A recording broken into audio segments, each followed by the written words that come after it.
Dalam perjalanan hidup, ada sosok istimewa yang berperan sebagai pilar dalam membentuk rumah tangga yang kuat dan harmonis. Dalam kesempatan kali ini, mari kita menjelajahi ciri-ciri istri yang salihah, sosok yang membawa cahaya dan kehangatan dalam kehidupan keluarga. Mari kita simak penjelasan dari Ustadz Adi Hidayat dalam kajian Saf Muslimah. Hafizatun lil ghaibi bima hafizallah.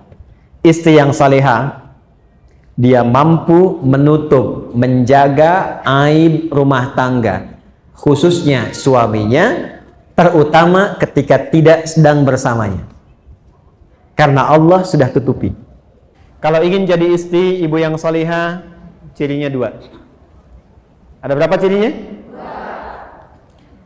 Fassalihatu, maka istri-istri yang salihah itu ciri pokoknya 2.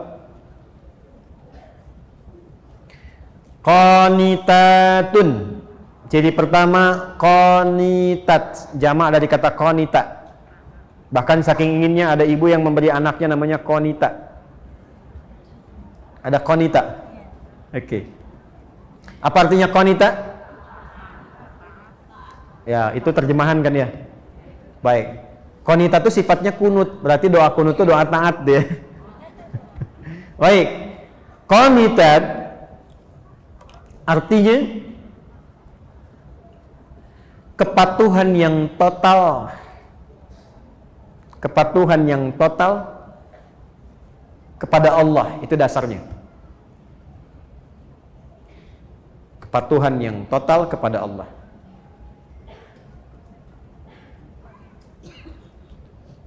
Asalnya itu. Nanti kalau dibawa ke aspek-aspek ibadah atau rumah tangga, maknanya menjadi luas. Contoh, kalau sholat, tanda patuhnya kita kepada Allah itu ditunaikan dengan khusyuk. Nah, khusyuk itu kadang disebut oleh Quran dengan qanitun, jamaknya qanitin, dari kata qanita. Contoh di Quran surah kedua Al-Baqarah ayat 238. Hafidhu ala salawati was salatil wusta wa qumu lillahi qanitin. Quran surah kedua Al-Baqarah ayat 238. 238. Posisinya paling kanan sebelah atas di mushaf. Kalau dibawa ke rumah tangga, maksudnya begini. Kepatuhan kepada Allah dengan cara menaati suami sepanjang tidak menyalahi ketentuan Allah.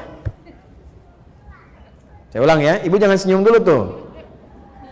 Kepatuhan kepada Allah dengan cara menaati suami sepanjang tidak menyalahi ketentuan Allah. Awas bu ya. Ini yang pokok untuk perempuan salihah nih, istri salihah. Dan kalau ibu bisa lakukan itu, dijaga sampai meninggal, itu hisabnya Masya Allah. Langsung diperintahkan oleh Allah untuk ke surga dari pintu mana saja yang dipilih. Nggak cukup dengan amin, kita bacakan dulu hadisnya ya. Lihat sini, perhatikan. Idza shallatil mar'atu salataha, kalau ada seorang perempuan cuman sholat fardu selama hidupnya, nggak pernah sholat sunnah, nggak pernah tahajud, nggak pernah duha, nggak pernah syuruk dan sebagainya. Wa shamat shamaha, dan hanya puasa wajib saja, Ramadan saja, nggak pernah Senin Kamis, nggak pernah Ayyamul Bid. Wa ata'at zaujaha, tapi dia patuh pada suaminya, taat dalam rangka mematuhi Allah. Perhatikan. Wa hafizat farjaha, dan menjaga diri tidak selingkuh. Qila laha yaumal qiyamati, akan dikatakan kepadanya saat hisab, udkhulil jannata min haitsu syi'ti, langsung aja masuk surga dari pintu manapun yang kau kehendaki. Hadisnya sahih. Rawahu Tirmidzi, hadis riwayat Imam At-Tirmidzi, hadisnya sahih. Jadi kalau suami meminta ibu pada kebaikan, ibu taati, bukan lihat suaminya karena menaati Allah, itu nilainya tinggi di hadapan Allah, Bu. Contoh gini, Mah, pergi pengajian ya, Ustadz Fulan misalnya, bagus tuh, insya Allah, ya siap, berangkat. Itu kalimat itu nilainya tinggi di hadapan Allah. Mah, berjilbab ya, insya Allah, siap. Mah, anak-anak masuk sekolah tahfidz aja deh, insya Allah. Itu ketika direspon, tinggi nilainya. Jelas? Tapi saat memerintahkan kepada yang tidak baik, ibu boleh menolak. Saya ulang ya, boleh menolak, cuma kalimatnya belum selesai. Menolak dengan cara yang baik. Ingat, yang pemimpin itu siapa? Suami. Contoh, mah lepas dulu jilbabnya ya, papa ada family gathering, yang lain nggak pakai jilbab, papa nggak enak. Sebentar aja, cuma 30 menit, dari itu pakai lagi. Ibu kalau jawabnya, apa? Tahu nggak pak? Ini, itu rame itu. Tapi kalau ibu cara masuknya, Pak, dulu mama sebelum meninggal, dari kecil sudah melatih aku untuk pakai jilbab. Nah, aku niatkan pakai jilbab ini di antara amalan yang jariahnya insya Allah sampai ke mama, ke papa.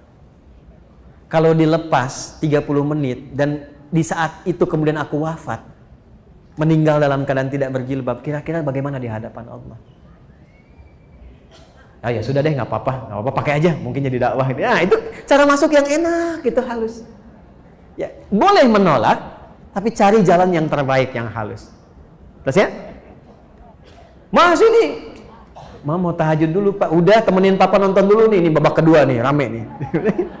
Bola misalnya kan? Baik, gini aja deh pak, dalam tahajud setelah sholat, mama doakan klubnya papa bisa menang. Ya udah tahajud sana. Tahajud kan. Tiba-tiba kalah kan. Mama sih tahajud. Iya, papa sih diminta menang malah menangis gitu. Kayaknya udah. Jelas ya? Oke. Jadi satu, taat pada suami sepanjang meminta kepada yang baik-baik. Tapi kalau sepanjang tidak baik, boleh menolak dengan cara yang apa? Baik. Yang kedua yang agak tidak mudah nih. Sekarang bisa terjadi. Hafizatun lil ghaibi bima hafizallah. Istri yang salihah, dia mampu menutup, menjaga aib rumah tangga, khususnya suaminya, terutama ketika tidak sedang bersamanya. Karena Allah sudah tutupi. Bima hafizallah. Mampu menjaga aib rumah tangga, khususnya suaminya, terutama ketika tidak sedang bersamanya, karena Allah sudah tutupi. Ibu fokus dengan saya sebentar, tahan penanya, perhatikan baik-baik ini. Jika terjadi persoalan di rumah tangga antara suami istri, itu Allah tutupi bu, nggak akan tersebar sepanjang ibu tidak membukanya dan sepanjang suami tidak membukanya. Itu akan ditutup sampai kiamat. Sampai masalah itu selesai, atau sekalipun ada yang terjadi perpisahan, tetap akan ditutup sampai kiamat terjadi, sampai pulang kepada Allah. Hisabnya hanya dia dengan Allah.